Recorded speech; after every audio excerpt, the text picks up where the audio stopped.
Charge হিয়ারিংয়ের জন্য অর্থাৎ 1 জুলাই ধার্য করা হয়েছে। এই মামলায় সাবেক প্রধানমন্ত্রী শেখ হাসিনা, সাবেক স্বরাষ্ট্রমন্ত্রী আসাদুজ্জামান কামাল এবং সাবেক আইজিপি চৌধুরী আবদুল্লাহ আল মামুন উনি আজকে উপস্থিত আছেন। বাকি দুজন পলাতক আছেন। হাসিনা অ্যান্ড 2 আদার্সের পত্রিকা বিজ্ঞপ্তি দাখিলের জন্য মানে প্রসিকিউশনের পক্ষে পত্রিকা বিজ্ঞপ্তি চাওয়া হয়েছিল।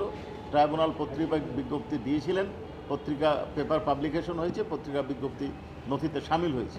পরবর্তী দিন চার্জ হিয়ারিংয়ের জন্য অর্থাৎ 1 জুলাই ধার্য করা হয়েছে এবং ইতিমধ্যে tribunal honourable tribunal state defence নিয়োগ করবেন। তারপর 1 জুলাই চার্জ হিয়ারিং হবে। এটা ছিল একটা ম্যাটার। আসামি ছিলেন বা আছেন এই মামলায় সাবেক প্রধানমন্ত্রী শেখ হাসিনা, সাবেক স্বরাষ্ট্রমন্ত্রী আসাদুজ্জামান কামাল এবং সাবেক আইজিপি চৌধুরী আবদুল্লাহ আল মামুন উনি আজকে উপস্থিত আছেন। বাকি দুজন পলাতক আছেন। এই পলাতক দুজনের জন্যই পেপার পাবলিকেশন হয়েছে।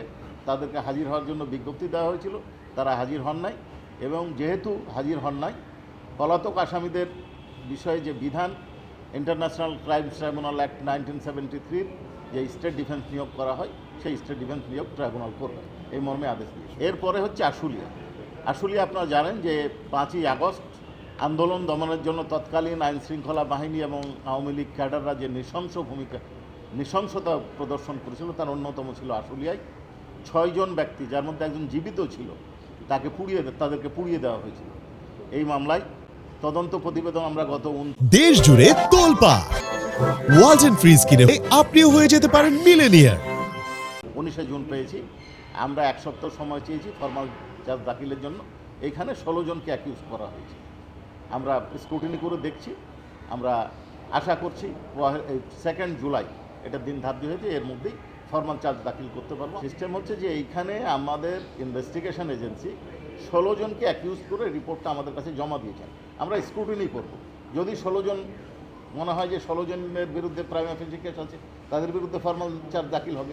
যদি মনে হয় যে না 16 জন না 14 জন হবে, তাহলে 14 জনের বিরুদ্ধে হবে। যদি মনে হয় যে না ফার্দার ইনভেস্টিগেশন দরকার বা ওখানেই তথ্য উপাত্ত আছে, আরেকজন বাড়তে পারে, এটা আমরা ফর্মাল চার্জের দাখিলের দিনে 2 জুলাই ফর্মাল চার্জ দাখিলের জন্য আমরা সময় নিচ্ছি। গুমের সুনির্দিষ্ট অভিযোগ সংখ্যা আমরা এখন বলতে পারবো না, কারণ গুম কমিশন আছে, তারা তদন্ত করছেন। তারা ইতিমধ্যে 2টা ইন্টারিম রিপোর্ট দাখিল করেছেন। আমাদের ইনভেস্টিগেশন এজেন্সি ইনভেস্টিগেশন করছেন। সবগুলার কালেকটিভ রিপোর্ট কালেকশন করব, তারপর আমরা ফাইনাল